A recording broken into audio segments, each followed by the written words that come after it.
we're so happy to have Henry today with us here from Entebbe, Uganda. Henry is a friend I've known from childhood, and he has some inspiring story which I wanted him to share with us today. Because we go through stuff, and sometimes we think that we are going through serious stuff until we hear somebody else's version.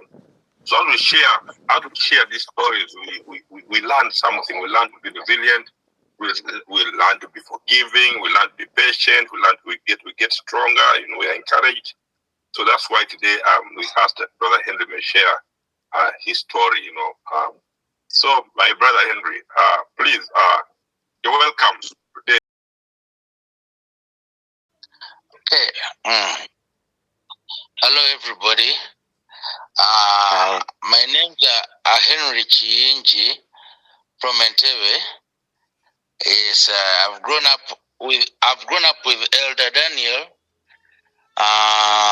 We went to the same primary school, but we lived on the same street. So we were friends. What they call besties. Since childhood.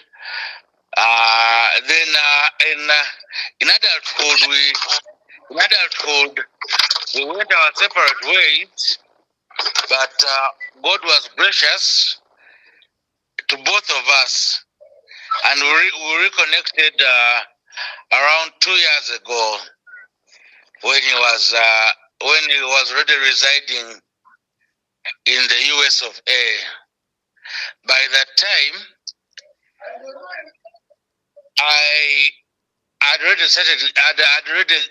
my health issues had already manifested in a serious way. So he asked me, we were talking on WhatsApp, maybe twice or thrice, very lengthy chats. We reminisced about the times back when we were growing up, nostalgia really reloaded. Then he asked me, but man, I'm talking to you, but send me a pic, send me a photo. So I sent him a pic. Now I hadn't scrutinized the picture well. In the corner of the pic, I noticed this after he commented. There was my crutch. I was already lame by the time.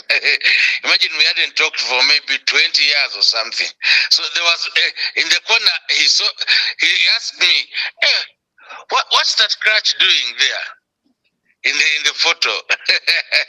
I was shocked. I had not wanted to tell him about my diabetes 2 complications, how I was now, how half of my foot had been amputated, maybe 3 years before we reconnected. So I asked him, how do you see the things? By the way, the first talk we had with him, it was on my culture where I come from. When someone passes on, they organize what they call last funeral rites. So the first call he gave me was on the day we held last funeral rites for my late mother. It was in 2022, and she passed on in 2020 December. So so that's the first call he gave me. He told me, Henry, I'm now a man of God, and I would encourage you to give your life to Christ. We talked for long. It was a lengthy talk time. So he prayed for me. So now when he saw that crutch, I'm connecting to the crutch. I told him, how did you see it? I told him, Daniel, I developed health issues. He told me that, Henry, for us, he used the word, we live in the Spirit. The Spirit shows us issues. I was really amazed. I was really amazed because the crutch you could not even almost see it But just a portion of it So anyway, I told him my story, which I'm going to tell you. In around 2016,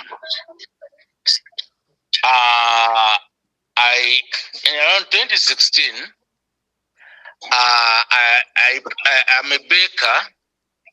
I was mixing my cakes, 2016 or thereabouts, and in our yard, in the compound. I don't know. You people call it. I don't know. You don't call it a compound. People in America call it. I don't know. In Britain they call it a yard, but in the compound we have still a yard. Still a yard. Yeah, we have gravel stones. So when we were teenagers, Daniel never did it a lot, but me, I used to practice martial arts. So in martial arts, they used to tell us it's always good to move with on hard surfaces with bare feet. So I used to do it a lot. I used to walk with bare feet in our yard. So that's where a stone pricked me. The stone pricked the heel of my foot, the heel, and pierced it like a small thorn. Now the wound refused to heal. I applied many antibiotic ointments. It wasn't healing. And so I was limping for maybe 3 weeks. I was limping, and it was started oozing septic fluids like pus. Sorry to be graphic. Now I have an elder cousin sister. Thank God she's still alive. She was known. She knew medical issues, and she had been diabetic for 8 years by that time. So she told me such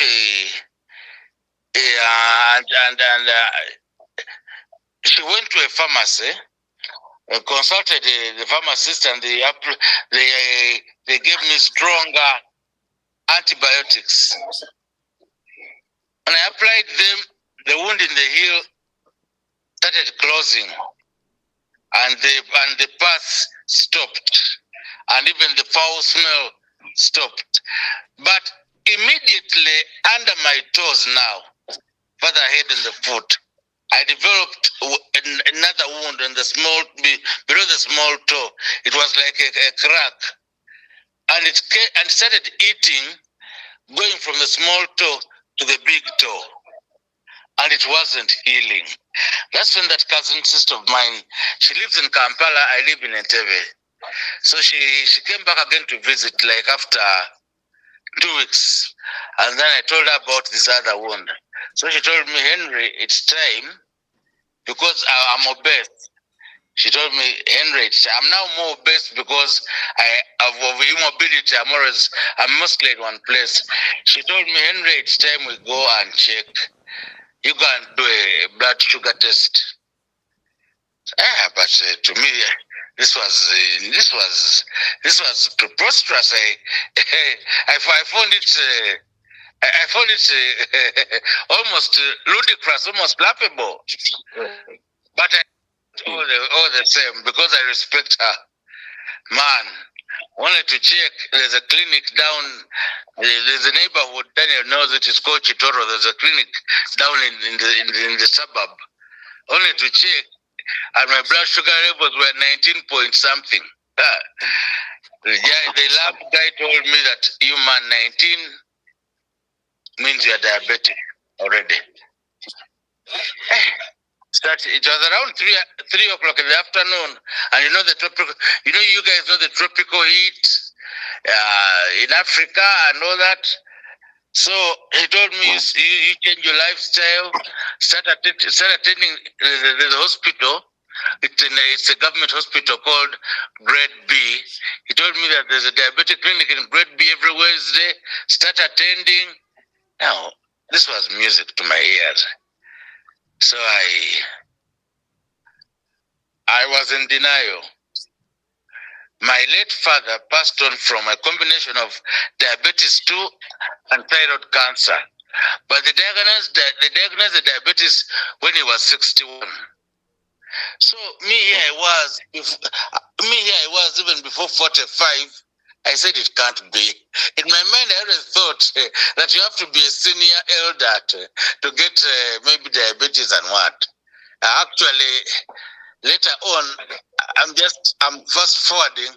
Later on, when I saw my first endocrinologist, Professor Otim, in Kampala, he told me that the unfortunate thing is that many people even pass on from diabetes before they even diagnose, before they are known. There's a lot of, they called it apathy and ignorance among the citizens about these illnesses, diabetes, cancer, all that. So me, I was in denial, and I then told friends of mine. I have one or two friends, and a friend of mine told me, Henry, those guys are just joking around with you. Remember, what time did you go there? I told him, I went there around 3. He said, had you eaten? I said, yes, I'd eaten, and I'd eaten sweet potatoes. He said, now you see. It's because you didn't sweet potatoes. The sugar levels have to go up. Man, that is the problem, wallowing in folly. Things were just getting heated. So I never went to any diabetic clinic, or I never went to any doctor. The wound below the toes was it was like a crack, sort of a crack. It was eating towards the big toe. So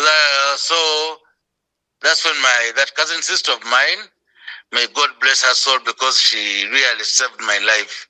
That's when she visited again, and when she saw me limping again, she told my late mother. This was 2016.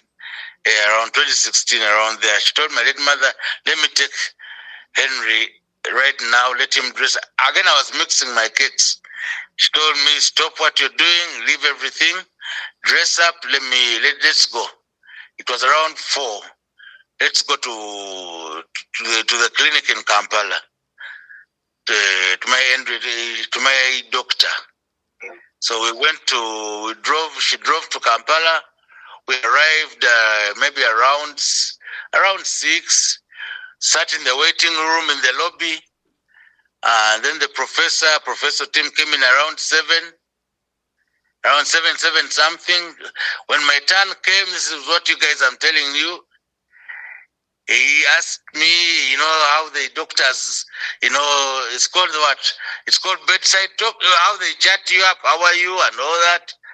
And I had a rosary in my neck. He's also a Catholic. He said, oh, Mwana wa Maria. Yeah, that's what they call Catholics. It's the jargon for Catholics. It's the jargon for the Catholics, the children of the Virgin Mary and what have you. Then he got out what they call it's called a something hammer. It's a pronged instrument. So he started hitting it on the lower part of my left leg, and there was whenever he would hit, he would ask, "Is there sensation?" And I would feel there's sensation. But then if there's sensation, even that hammer vibrates. Then he got to the foot. There were 2 toes in the middle, and they had no sensation. That's why they ended that one. He came to the right leg. My brothers, right from under the knee, where I'm currently amputated, right from under the knee, they were right up to the foot. There was no sensation. And already, the leg on the right had already started discoloring. I can see Elder Dan wearing black. It was that color. Yet I'm dark, but I'm not black like that, like the jersey Dan is wearing. So I'd already developed gangrene when I didn't know. Because of that wound, it had developed gangrene. So he told me, brother Henry, you are in immediate trouble. You may experience an amputation in both your feet, but it's the right leg that is really badly off. We need to start you on a combination of serious antibiotics. They checked my sugar levels. They were, I think it was around 12. They were 12. Then because of the news he gave me, my pressure got up to 180. The guy said, he told me actually I should have recommended hospitalization, but because of the fright you are now experiencing, you might even develop, you might get more serious complications. Go back home, and then he prescribed the drugs I have to start, and he prescribed the diabetic drugs. That's how I started the diabetic drugs and what have you. So I from 2016, I was on those drugs. Then in 2018, my sugar levels totally rioted, and I was hospitalized in a hospital. It's called in Zambia. It's in Kampala, Uganda. My sugar levels had gone into 400. In fact, that time when I was when I was being driven to, because I was very weak, to the doctors, to the professor's clinic. When I reached the courtyard, I collapsed. When I stepped out of the car, I just collapsed and fell down. So they picked me up. You know, that clinic, the first thing they do, the mandatory thing they do, mandatory, at the front desk, they take your blood sugar levels. The blood sugar levels were 400. Now, that professor's son is also a doctor. He's called Dr. Tim also, was my classmate at the college I went to, Namilyango College. He's now a doctor. He had worked abroad, and he decided to come back and be an assistant to his father. So he was around. You could see he was very moved. They took me to a stretcher, started administering intravenous drugs. I don't know which ones. I was there for around 2 hours. Then he told me, you know, Henry, this is a small clinic. We can't handle your case. I'm advising, I've prescribed these drugs. I'm advising you, the moment you leave here, you go to a big hospital and get admitted. Now, patients always have, stubbornness. Many of us, we think we know when the doctor advises us. When they drove me back home to Entebbe, I didn't go to a hospital immediately. I waited for some time, then went and bought to a pharmacy near me. I went and bought the medicine that prescribed. Now there's a clinic in that suburb I told you about. That clinic, it was like the clinic we used to go to. The doctor is known to me. He had been known to me. The owner had been known to me for many years. So I used that clinic.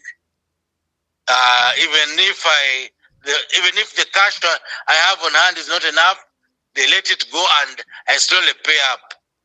When I reached there was another doctor on call.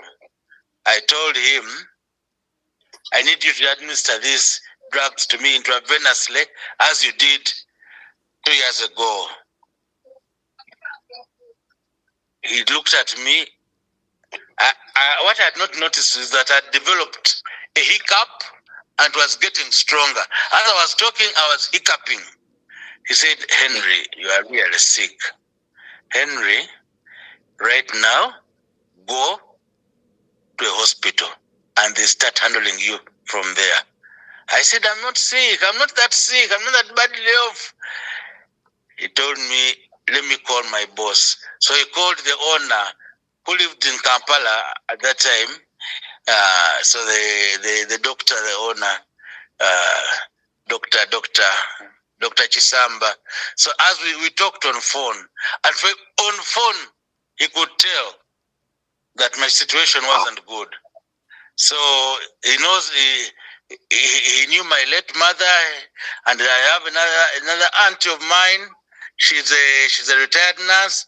Daniel knows her. You know, the Entebbe home, the Entebbe town, I'm telling you, was like a village. Everybody knew the other. So that doctor called my aunt and I advised her that this guy is in real trouble. You need to take him now. So I caved and accepted to go to a hospital. They drove me home. By the time I reached home, the other aunt of mine, the retired nurse, we call them sisters, I was already here. They drove me. They told me don't get out of the car. They'd already packed some of my things, and they drove me to Kampala because they advised them that don't even take him. There's a hospital near us. There's a small. It's not a township, but it's a small location. It's called Chisubi. There's a hospital for the Catholic. It's for the Catholics. It's for the Catholic. Chisubi Hospital, yeah. So he told them, don't even take it. It's a good hospital. He told them, don't even take him there. Take him to Zambia. There's a doctor I've already contacted. But my brothers, around 2 miles down the road, Daniel knows the place. It's a place called Chitubulu. By the time the car reached Chitubulu, I had collapsed. I went into a coma. That's how bad things were. So anyway, that stay in Zambia hospital, that hospitalization is when they cut half my foot. It was really tough. That's when I started my handicap journey. It was new to me. I was scared. I could no longer walk unaided. They discharged me. I came home. And that's when I totally confirmed that now this thing is real. Life has flipped. And I need to take my meds. I had not factored in, sorry to say, at that point in time, I had not yet known that I need to talk to the big man upstairs. That I need to talk to God if I'm to even make it. If I'm to even advance in life. So my late mom encouraged me, let's start praying. And this is where I give thanks to Daniel. When I reconnected with Daniel, all the chats we would have, and they weren't so frequent, by the way, they would always have prayer involved. There are some Bible verses which come to mind, like there's Isaiah 43 verse 1 to 2, where God tells us that He will take us through fire. Me, I have been through fire, honestly, because I've been hospitalized more than 6 times. Now, that time in 2018, they told me, the doctors told me, the surgeons, and that hospital employs many people who are either middle-aged like us or younger. So these surgeons were young. When they were cutting off half the foot, and the surgeons told me, to be on the safer side, Henry, we need to amputate below the knee.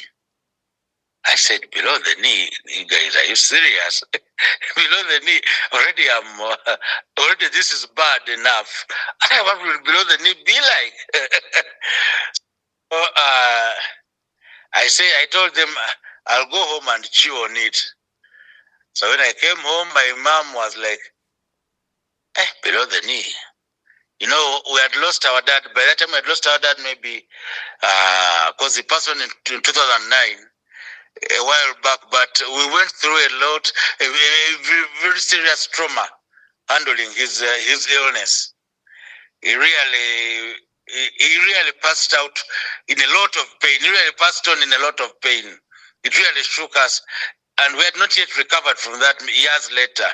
So I told my mom, now I'm going to be like Dad. I'm going to be like Dad. You know, so we this auntie of ours, the medic, told us, you guys, you should go for this. Always respect surgeons. You know, for them they have the knowledge to really look at things technically. We said no, we won't go for this. So we declined. 2018 passed. 2019 came. I developed complications again. I wasn't taking my insulin regularly. My sugar levels, again, they shot up, they spiked, and I was hospitalized again. You know, diabetes, when the sugar levels start spiking terribly, other factors come in.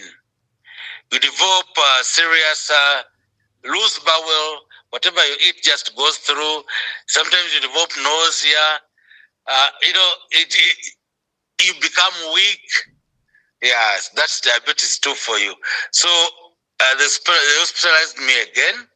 And by that time, my leg was still black. Actually, it had even climbed a bit further. So the surgeon at the hospital where I went, this time I went to the area hospital.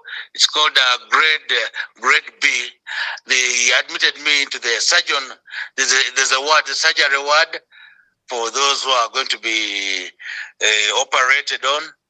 So the surgeon recommended an amputation again, but okay, why the doctors in Zambia did not amputate that time? My professor or team asked me that, did those guys do a CT scan? That was in 2017, in the early 2017. I told him they didn't recommend a scan. Then he asked me, then what are they going to amputate? How are they going to cut? Where are they going to pass? The scan is like the map. He told them, no, don't do. He told me, don't do that. Those young doctors are always after money. You know, every operation is very expensive, and some of the money goes into the surgeon's pockets. So he told me, don't go for that. Don't go for that. So he asked me, but I want you to do a scan. So I went and did a scan. And he said, and when he looked at that picture, that thing of the scan, he said, it's not so bad. I can see where the blood issue is. I can see the aorta. It's not so bad. Don't go in for it. So later, 28, when I'm hospitalized, in my area here, when the sugar levels had shot up, the surgeon asked he said, I might have to do an amputation below the knee, checking from where the black ends, from the whole foot up to up, was just below the knee, it was black. But he said, before I do that, you go for a scan and bring me the results. So I went for a scan, and I brought him the results. And the scan report was saying there was flow of blood in that aorta and what have you. So he said, no, for now, because the blood is flowing well, I'll postpone this amputation. My late mom was jubilant. The Catholics have a prayer which they call a novena. It's 9 days. She had already started that novena. She said, you see, the Virgin Mary doesn't lie. I told you they won't amputate. You see. She was very much against the amputation. And I believe if she had been alive by last year when they did the amputation, should have agreed to it. The idea of her son being lame was really abhorrible to her. She couldn't take it in. Anyway, my mom passes on in 2020. I developed hypertension because of the depression and the thoughts. 2020, I developed hypertension. 2021, I still have that wound. What I have skipped in this testimony is that much as they cut off half the foot, below the foot, I used to drive. It was around 2018. I had regained strength to drive again. And one day I was driving towards where Dan used to stay. I had to pass where Dan used to stay because I was going to a place called Phase 3 Restaurant. So there were potholes in the road. There's a pothole I hadn't seen. So I saw it just as I was reaching, and I braked. I applied the brakes so suddenly, hard. So below my foot, there was a tender spot, and it became a wound. It is that wound, since that time, I think around 2018, 2019, it is that wound which led to all sorts of complications. I had a wound. It ate up the whole sole of my foot. The whole sole of my foot was like meat you would see at a butcher. And sometimes it would become septic. So if I didn't clean it well or apply antibiotics, which were strong, I suffered with that wound and that pain up to last year. Let me make this a bit brief. So my mom passes on in 2020. It was tough for me because she was my main caregiver. 2021, I'm still struggling. It's the wound. Every day I have to dress it in the morning and in the evening. You apply antibiotics, you clean it, with the medical sanitary fluids, then you apply gauze and plaster every day, which you change in the evening. But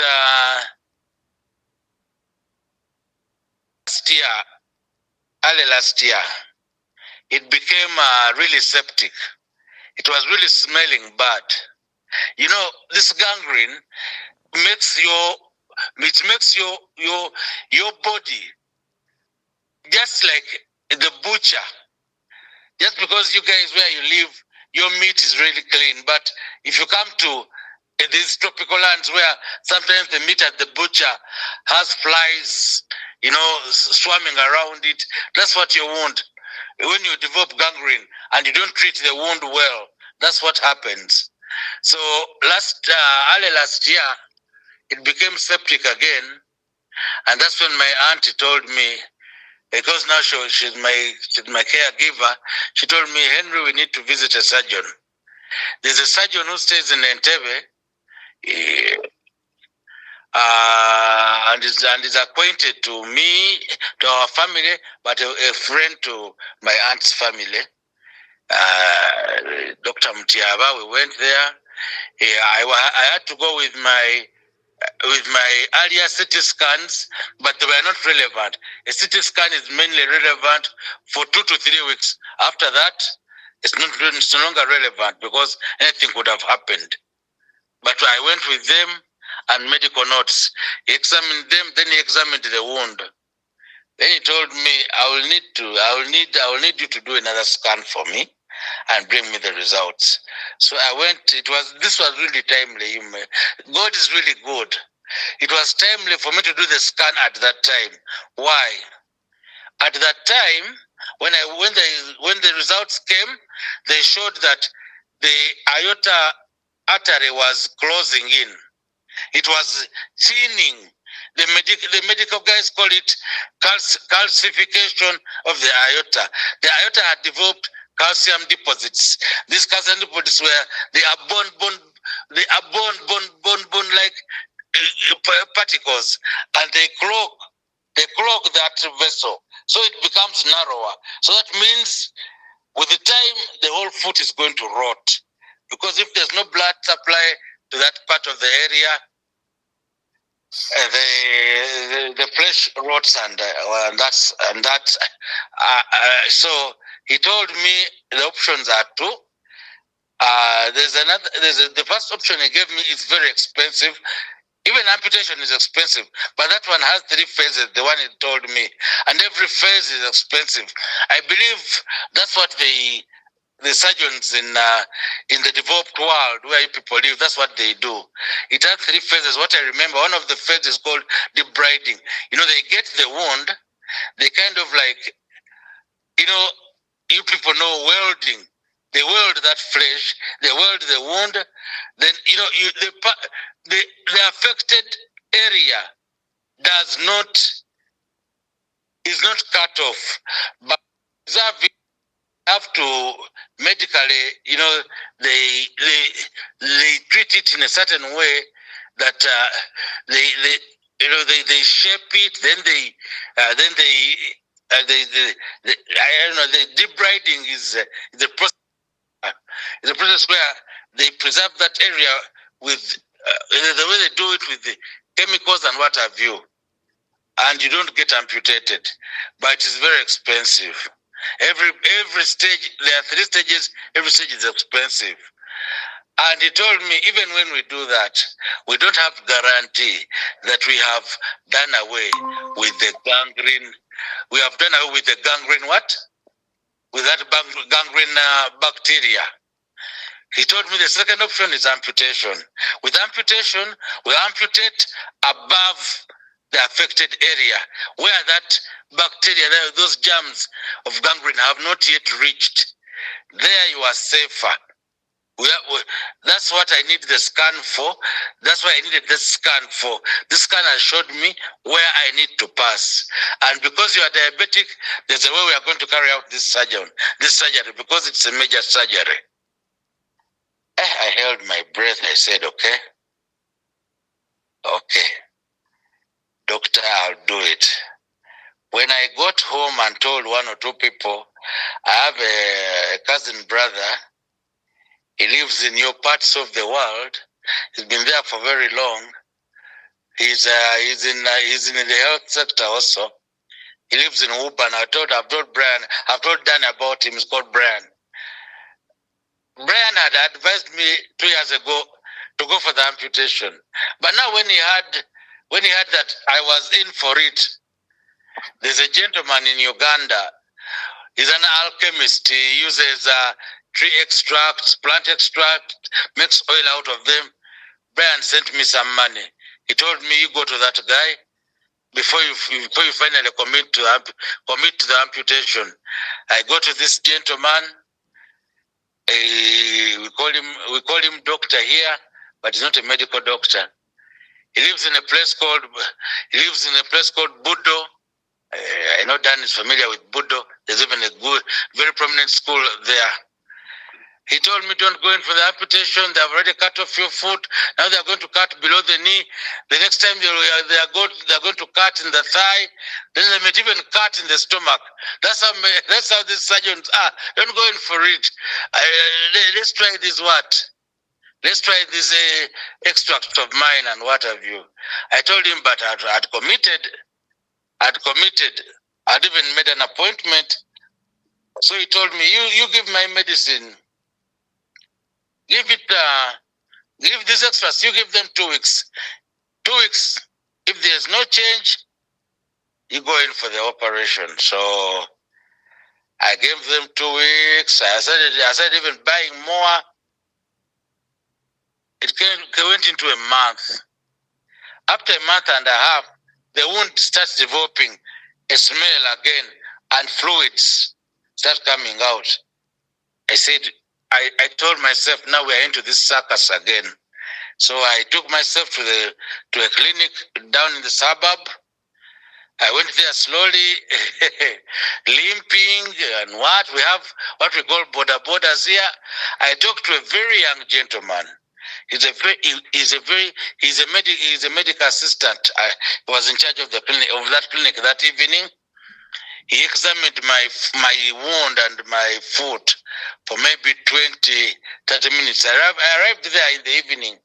Around this time, around the very time we are now chatting, the very time at your end, because around 8, 9, After he was a soft-spoken gentleman.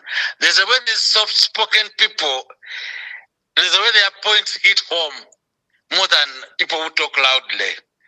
He told me, Mr. Henry, I'm afraid this is big. I advise you strongly. You told me they wanted to amputate. Gather the courage and go for the amputation to save yourself further complications. He told me, you see, even with my naked eye, without a scan or an X-ray, I can see that this wound is digging deeper inside. Deeper, it's going up. It will cause you more complications. And by the time he told me this, I'd been advised by another doctor, because of the constant pain daily, whenever I would meet anyone who is not even a medic, the point of conversation would go to my diabetes, especially the wound, because that's what every day, every night I had this pain. So a doctor had advised me. I'd asked, how long have you had this wound? I told him, it's now coming to 4 years or something. He told me now, Henry, you need to do serious intervention on that. Because basically a normal wound, when you get a wound, by the second week, at the most second week, it starts developing scar tissue. That's how the body works for a normal person who is not diabetic or who doesn't have cancer. But now for you, going into a month, going into a year, going into 2 years, that's something else. You really need to do something. You really need to do something. So when I talked to this, later on when this young gentleman talked to me so gently, I left that clinic with one thought in mind. The next day, early in the morning, I gave my auntie a call. Let me go back. You know, I had gone. The appointment had been scheduled for the amputation. Now I had to go back to the doctor. I'm now backtracking to inform him that I will not be able to have the amputation at that time.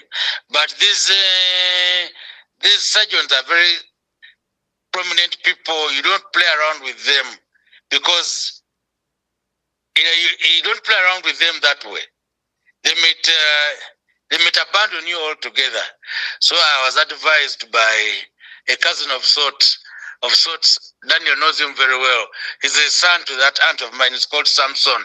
So Samson told me, you have to when you're postponing this amputation, or you have to tell the doctor, you have to edit your words, and you have to, there's a way you have to put your words to him. Otherwise, you may need him again, and he will not be available to you. So good enough, the time when he gave me the first appointment, I had a serious cough. And he told me, I'm very concerned about that cough. We can't let you go into the theater to operate with that cough, with a cough of that magnitude. Try to treat it. I'm giving you maybe 2 weeks for you to treat it. He even told me some of the supplements I might use. So Samson said that Samson's advised me that you can't tell him because of the cough, let's postpone, because it will take some time to clear. So now when I got the courage, I told my aunt, I'm on track with this. She told me, I'm a professional, though retired, we don't do things that way. But then she got very pissed with me when I postponed that amputation. She told me I need to protect my relationship with the doctor. That's why I did not accompany you when you went and told him that nonsense of postponing the amputation. So now you go there alone and talk to him. he won't have a problem with you. So I went to talk to the doctor, and indeed by that time my cough had cleared. So we rescheduled again, and I went. I checked in myself, and they did the thing. But before that, Dan had prayed for me a lot. He had prayed for me a lot. He had encouraged me a lot, and at one point he had even told me, "No, Henry, they won't amputate." But this was beyond me, and I explained to him. He told me, "I'll keep praying for you as you go into the operation." The operation was a tough thing, very tough. I almost didn't make it, but thank God I made it. But after the operation, and the stump healed, because it's now healed, the sugar level was even stabilized, and my life went back on track. Much as my mobility is compromised in certain ways. I need a crutch. Sometimes I need a walker, but my health is much better, much better. The only issue now I have is that because I developed because of immobility, I gained a bit, or not a bit, I gained weight. I gained weight. It's because Dan is polite. Dan was in Uganda. I know he must have noticed and said to himself, "But this man, he has gained weight."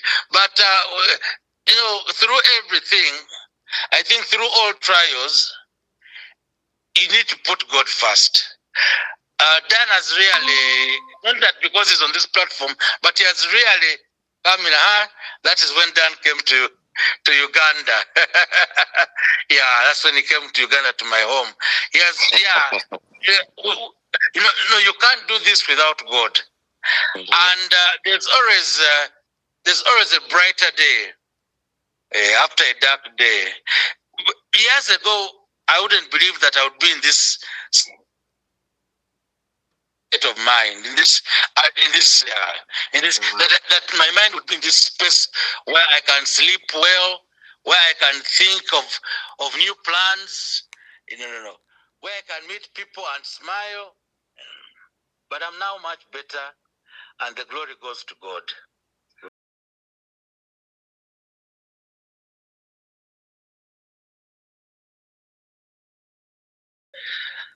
What I can say is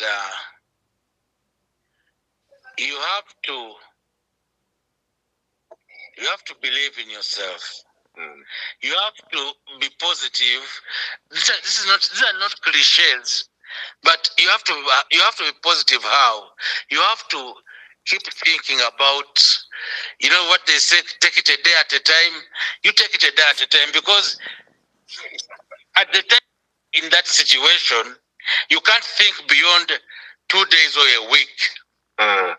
You can't think that you'll be still breathing 2 days later or a week later, because of the fact that even you don't have sleep. Even when you try, you don't have sleep, and yet these sleep tablets are highly discouraged, because they are addictive. But you can't have sleep. Your friends are sleeping. Because when I developed diabetes, I was advised always in the room to always have someone in the room with me, so you can hear the other person maybe snoring before you are awake. You are awake. But if you are positive and you develop a relationship with God, whenever it's overwhelming, call out to God.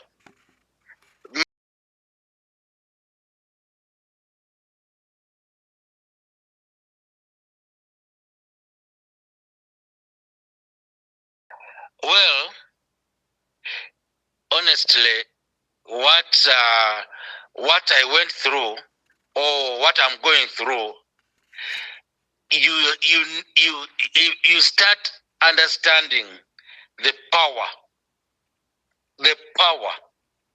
of the Almighty. Because let me tell you guys, every week I'm hearing of people who have passed on. with complications which are not even as serious as mine. So you ask yourself, God must be having a purpose. You tell yourself, well, God must be having a purpose why he's letting me live. So you are grateful to God. And then you realize his importance. To those who are going through, calamities and dilemmas, you need to hang on to the Almighty. You need to attach yourself, if need be. Attach yourself to the Almighty. He will be there for you. When you cry out loud enough for him, even if it's not loud enough, but when you cry out to him, he hears. People even wonder.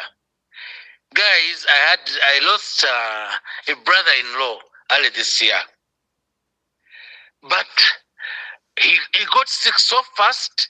They say it was something in his system. This is the same guy who had gone and told one or two people, Henry is in hospital. We are going to lose Henry. It's so sad.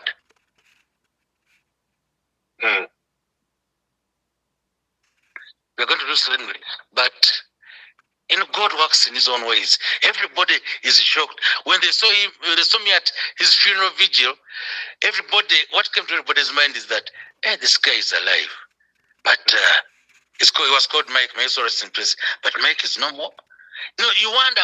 So that shows you that God has a reason why he's keeping you alive. Daniel told me that Henry, you'll be a testimony. For him, because Daniel manifests in the spirit, he had already seen. But what I'm telling you is really a testimony. Because here I was moving with my prosthetic limb and my crutch to sit down, and we are waiting for the body from the hospital. And this is a guy who had been very, very, very normal and everything. So it is important to know the power of God, acknowledge it, and give him praise. And also, those who are going through similar challenges, it's high time you turn to God. He won't let you down. He won't let you down. Yes, he has been with me.